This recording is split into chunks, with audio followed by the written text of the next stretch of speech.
guys are watching iHome Collections. If you like the video, hit like, leave a lot of comments and share with your friends. Let's start the video.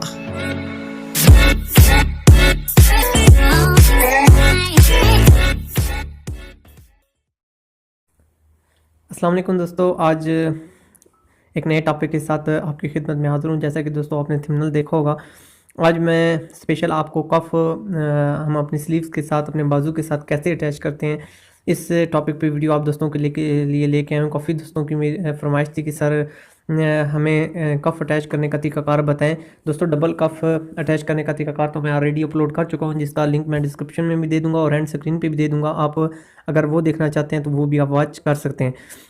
काफ़ी दोस्तों ने मुझे कहा था कि sir आपने video बनानी है तो जूम करके बनानी है, तो दोस्तों आपके लिए मैं वीडियो जूम करके बना रहा हूँ। तो सबसे पहले दोस्तों ये हमारा कफ जिसकी मैंने खर्चे की वीडियो अपलोड की थी वही कमीज़ है। तो उसका सबसे पहले हमने अपना पैर की एक सिलाई लगा लेनी है। जैसे कि दोस्तों आपको पता है यहाँ पैर की सिलाई लगाई जाती है ताकि हमारे किसी किस्म की डिस्टर्बेंस पीस में ना आए। तो दोस्तों हम पैर की सिलाई लगा लेते हैं, इसके साथ अटैच कर लेते हैं मुकम्मल, और उसके बाद हम कपड़ों की फोल्डिंग की तरफ जाएंगे। इस तरह दोस्तों हमने बिल्कुल सेम तरीका अडॉप्ट करके बिल्कुल पैर की सिलाई बिल्कुल सीधी लगा लेनी है। उसके बाद दोस्तों हमने अपनी ये जो कफ हमारा एक साइड से बेंडिंग थी दोस्तों, खर्चा पेश करते वक्त मैंने दो तरीक़ेकार के तहत आपको बताया था। तो दोस्तों आज मैं पहले तरीके के साथ आपको बाजू लगाना सिखाता हूँ। दूसरे तरीके की वीडियो इंशाल्लाह मैं जल्दी आप लोगों के लिए बनाऊँगा। तरीका ये ज़्यादा आसान है, लेकिन आप लोग अगर मुझे फीडबैक में बताएंगे कि सर दूसरे तरीके से भी हमें बताएं, तो फिर इंशाल्लाह मैं उनके उस तरीक़ेकार के तहत भी आपके लिए वीडियो अपलोड कर दूंगा। तो दोस्तों आपने बुकरम से थोड़ी सी हटाकर सिलाई लगानी है ताकि हमारी जिस वक्त बेंडिंग हो तो हमें किसी किस्म की डिस्टर्बेंस क्रिएट ना हो। तो जी दोस्तों इसके बाद हमने जो हमारा ये फालतू पीस है इसको हमने कैंची की मदद से काट देना है। बिल्कुल आपने जिस तरह मैं आपको तरीकाकार बता रहा हूँ, आपने बिल्कुल इसको प्रॉपरली गाइड करना है ताकि आप देर पा और अच्छे खातर का नतीजे आपको मिल सकें। उसके बाद दोस्तों आपने अपने कफ की बेंडिंग कर देनी है और उल्टा देना है इसको। इस तरह दोस्तों देखें जिस तरह ये कफ हमारा बहुत ज़बरदस्त तैयार हो चुका है। इसके बाद हमने इसके ऊपर स्त्री फ्यूजन अप्लाई करनी है। तो उसका क्या तरीकाकार है उस पर फिर हम जाते हैं। उससे पहले हम अपने बाजू बना लेते हैं। तो दोस्तों सबसे पहले वही कटिंग है हमारी। तो ये बाजू हमारे सामने है। तो सबसे पहले हमने इधर से एक बाजू हम उठा लेते हैं, जिस साइड पे हमने चटपटियाँ यानी लगानी है वो वाली साइड है हमारी। तो इसमें से एक पीस हमने उठा लेना है। ये आम बाजू है जो हमने कटिंग किया था, तो उसमें से एक बाजू आपने निकाल लेना है। उसको हमने इस तरह बिल्कुल सीधे तरीके के साथ रख लेना है और जो चटपटी है वो हमने एक साइड पे कर देनी है। तो उसके बाद दोस्तों हमने ये जो छोटी छोटी पट्टियाँ बनाई थी, अब ये पट्टी हमने इसके साथ एक साइड पे अटैच करनी है। अगर आप यहाँ सिलाई अगर इस तरह बेंडिंग करके सिलाई लगाना चाहें तो वो भी आप लगा सकते हैं, लेकिन ये तरीकाकार ज़रा ज़्यादा खूबसूरती के साथ इसमें लुक ज़रा आपके बाजू की खूबसूरत बन जाती है। तो मैं तो इसको लाजमी प्रेफर करता हूँ और लाजमी इसको अडॉप्ट करता हूँ। अपने जो स्टूडेंट्स हैं उनको भी यही तरीका बताता हूँ ताकि वो भी इस तरह जदीद तरीके के साथ सिलाई करते हुए अपने रिज़ल्ट में अपने काम में बेहतरी ला सकें। तो दोस्तों आप भी इसको लाजमी अपनाया कीजिए। एक तो इसका ये फ़ायदा है कि ये खूबसूरत लगती है। उसके अलावा दोस्तों अगर आप इस जगह पे चटपटी पे बटन लगाना चाहते हैं तो उसके लिए ये आपके लिए बहुत हेल्पफुल साबित होगी।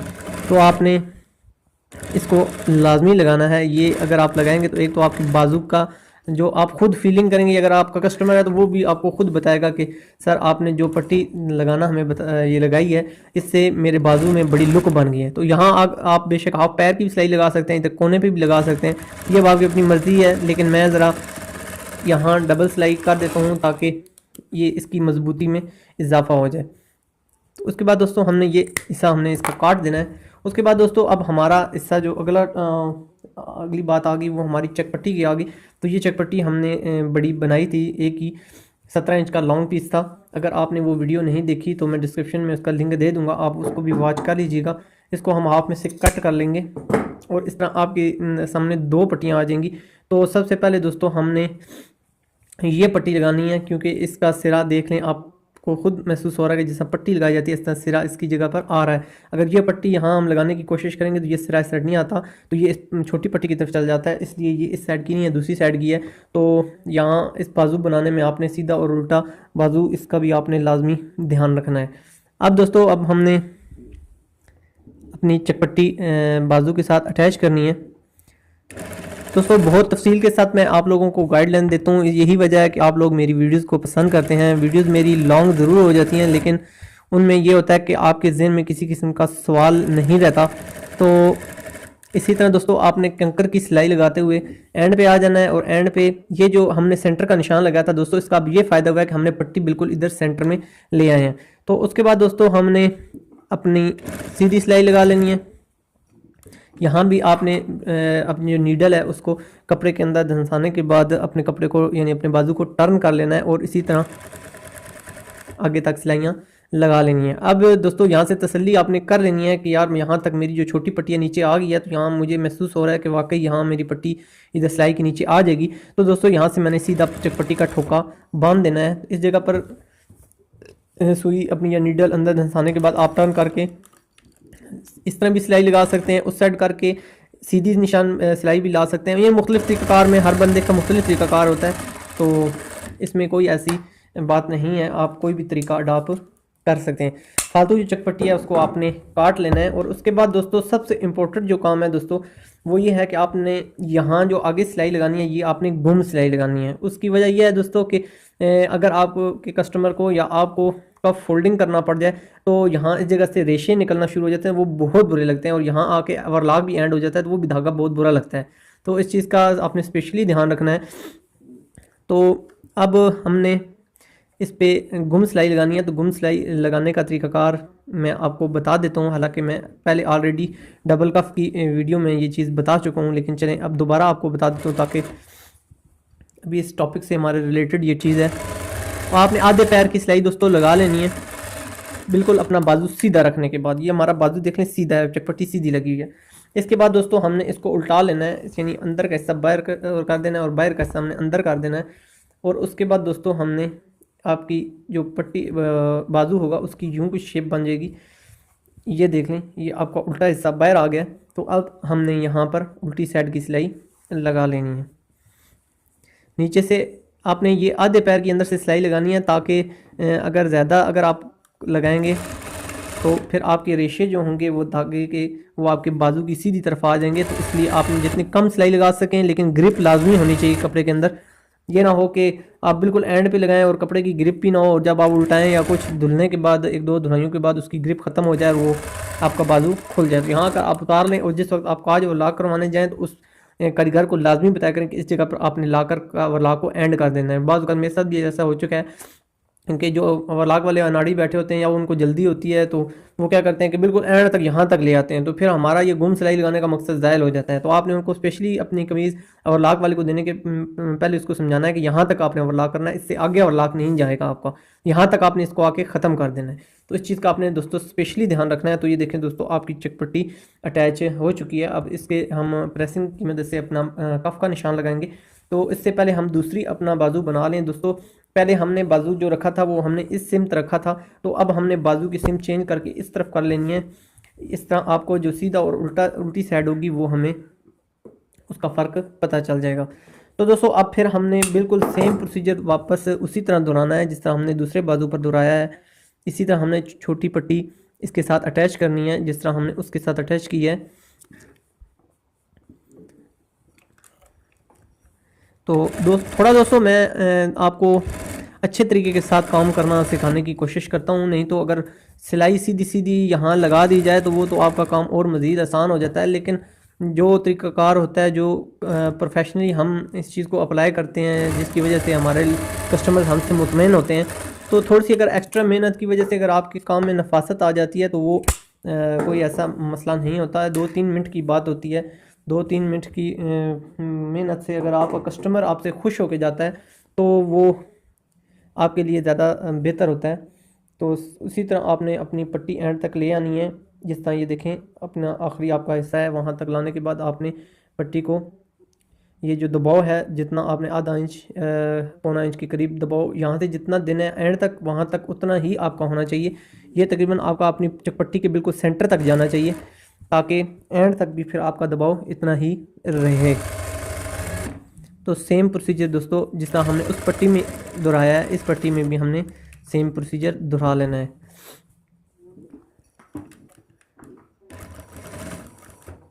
इसी तरह दोस्तों हमने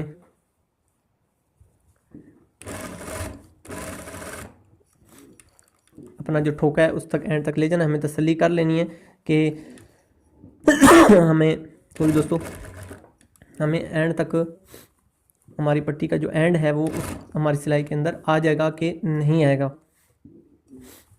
अब दोस्तों हमने इसी तरह पैर की सिलाई लगा के अपनी सिलाई मुकम्मल कर लेनी है। इसको पे भी हमने इसी तरह घूम सिलाई अप्लाई करनी है। पहले सीधी साइड पे लगानी है,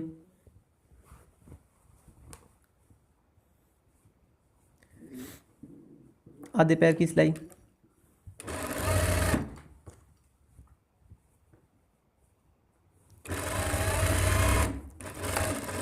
बहुत ज़्यादा ऊपर तक आप बेशक सिलाई ना लेकर आएँ, लेकिन कम अज़ कम इतनी हो कि आपकी कफ़ की जो फोल्डिंग है वो लाजमी हो। तो इसी तरह अगर इस बाजू को आप नीचे रखते हैं तो वो तो ज़्यादा बेहतर है। इस तरह ये होता है कि जो आपका आड़ा हिस्सा होगा वो नीचे की तरफ आ जाएगा,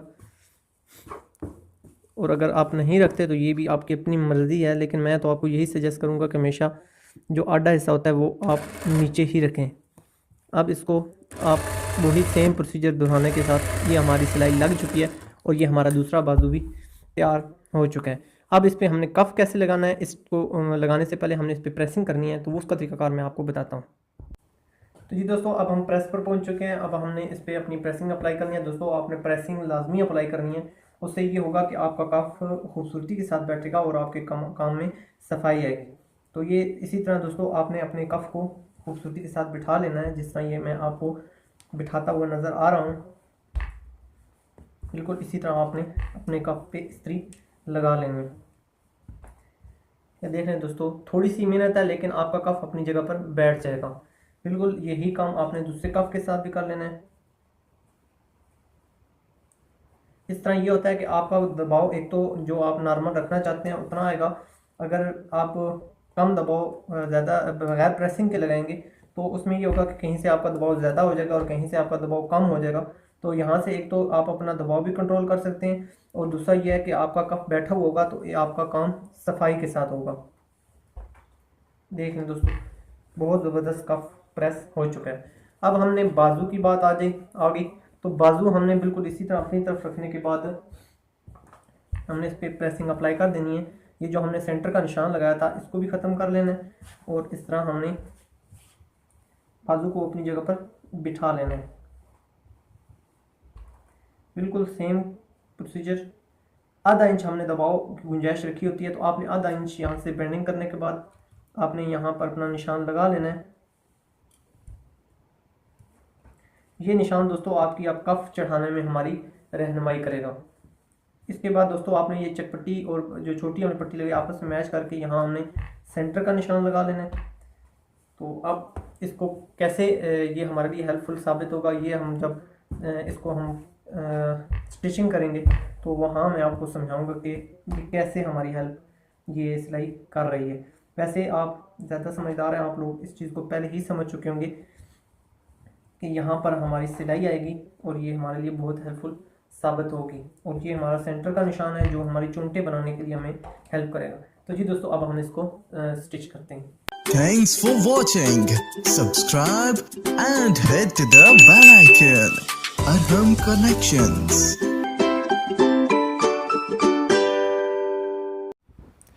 तो जी दोस्तों अब हमारा जो अगला प्रोसीजर आ गया है वो हमारा कफ़ चढ़ाने का प्रोसीजर आ चुका है। अब हमने मशीन की मदद से हमने कफ़ को अप्लाई करना है, चढ़ाना है अपने बाजू के साथ। दोस्तों ये हमारी जो हमने निशान लगाए थे उनका हमें ये फ़ायदा हुआ है कि ये हमारी अब निशान रहनुमाई करेंगे कि हमने कफ़ कैसे लगाना है। तो सबसे पहले दोस्तों हमने यहाँ से कफ़ को बिल्कुल जड़ तक लेके जाना है और जो हमने अपनी बहान बनाई हुई है उस तक हमने इसको बिठा लेना है। जैसा कि दोस्तों आप देख रहे हैं, बिल्कुल आपने कोशिश करनी है, हालांकि ये थोड़ा सा मोटा कपड़ा है लेकिन उसके बावजूद मैं इसको एंड तक ले जाने की कोशिश कर रहा हूँ और आपने भी इसी तरह करना है ताकि आपका यहाँ से जो गैप है वो किसी सूरत में न रहे। तो यहाँ पर मशीन की नीडल आपने कपड़े के अंदर धंसाने के बाद आपने नीचे से जो कफ का कपड़ा है उसको थोड़ा सा खींच लेना है, थोड़ी सी आगे सिलाई, ये देखें जिस तक गई है, तो इसी तरह यहाँ तक। उसके बाद दोस्तों आपने हाथ की मदद से यहाँ अपना कफ का सेंटर का निशान बना लेना है। देखें ये सेंटर का निशान बन चुका है और इधर से जो हमने इस्त्री की मदद से अपना सेंटर का निशान बनाया था, इस निशान को उस निशान के साथ हमने मैच कर देना है। इससे ये होगा कि जो आपकी प्लेटें हैं वो बिल्कुल दरमियान में आएंगी, यानी दोनों तरफ की जो प्लेटें हैं वो बिल्कुल एक जैसी बैठेंगी। तो दोस्तों आपने ये बिल्कुल देख लें, इस जगह पर आपने हाथ रख लेना है सेंटर के साथ, और प्लेटों का जो रुख है वो आपने इस तरह बिठाने के बाद ये आपकी जो प्लेटें हैं ये ऊपर की तरफ जा रही हो, ठीक है, थोड़ी सी तिरछी जा रही हो। ये देखें जिस तरह आपकी सिलाई के साथ इधर से जो गैप है इधर एंड तक आपका गैप एक जैसा ही रहना चाहिए, ठीक है, तब आपकी प्लेटें खूबसूरती के साथ बैठेंगी। तो दोस्तों बिल्कुल सेम चीज़ आपने इसी तरह वहाँ तक सिलाई ले जानी है। तो उसके बाद दोस्तों हमने अपनी जो हमने सेंटर का निशान लगाया था उस पर हमने हाथ रखा हुआ था, तो वहाँ तक हम इसको ले आए हैं। अब दोस्तों यहाँ कोने की बारी आ गई, तो यहाँ भी हमने मेन सेम वही चीज़ अडॉप्ट करनी है। सेंटर को सेंटर के साथ हमने मैच कर लेना है। जो हमारा सेंटर का निशान प्रेसिंग का हुआ था, अंदर दबाने के बाद बिल्कुल एंड तक बाजू की जो चौपट्टी है वहाँ तक ले आना है। और उसके बाद अब हमने ये जो हमारा भान, ये आपको नज़र आ रही होगी जो हमने इस चीज़ से बनी हुई है, तो ये हमने इसी जगह पर हमने बिठा देनी है जिस जगह पर ये बैठी हुई है। देख लें दोस्तों बिल्कुल सेम प्रोसीजर है और आपने और इसी तरह करना है। और पहले भी हमने जो अपनी प्लेट थी उसको थोड़ा सा इस तरह आगे उस तरफ लेकर गए थे, अब इस तरफ लेके आ रहे हैं ताकि हमारी प्लेट की जो शेप है वो प्रॉपर बन जाए। तो इसी तरह हमने एंड तक सिलाई ले जानी है। उसके बाद दोस्तों हमने प्लेट बनाने के बाद अपनी जो सिलाइयाँ हैं वो मुकम्मल करनी है। इसके बाद दोस्तों हमने इस जगह पर लाने के बाद अपना जो नीडल है वो कफ के अंदर धंसाने के बाद अपनी टर्न कर लेनी है। और अगर आप यहाँ आधे पैर की सिलाई लगाते हैं तो भी आपकी मर्ज़ी है, अगर आप पैर की सिलाई लगाना चाहते हैं तो भी आपकी मर्ज़ी है, ये आपकी अपनी मर्ज़ी पे डिपेंड करता है। लेकिन मैं ज़रा हाफ पैर लगाता हूँ, वो ज़रा थोड़ी सी खूबसूरत लगती है, जैसे कि आपको नज़र आ रही होगी। ये देखें दोस्तों कितना आसानी के साथ हमारा कफ हमारे बाजू के साथ अटैच हो चुका है। तो सिर्फ ये है कि प्रोफेशनली तौर पे हम जब काम कर रहे होते हैं तो जो टेलर हज़रात होते हैं या हमारे जो सीनियर्स होते हैं, मैं बहुत माजरत के साथ इस चीज़ को समझाना थोड़ा सा गुनाह समझा जाता है। हालांकि हमारा दीन तो इस चीज़ की तरगीब देता है कि हमें अगर हमारे पास किसी किस्म का भी अगर हमारे पास हुनर है तो उसे हम आम करें, उससे ये होगा कि हमारे हुनर में या हमारे इल्म में इजाफा होगा। तो दोस्तों बैक साइड से आपने धागा निकालने के बाद इसको गिरा लगा देनी है। उससे ये होगा कि आपने अक्सर लोगों को देखा होगा कि कफ की जिस जगह पे सिलाइयाँ एंड होती हैं वहाँ से जो धागे होते हैं वो बाहर निकल रहे होते हैं, तो वो बहुत बुरे लग रहे होते हैं।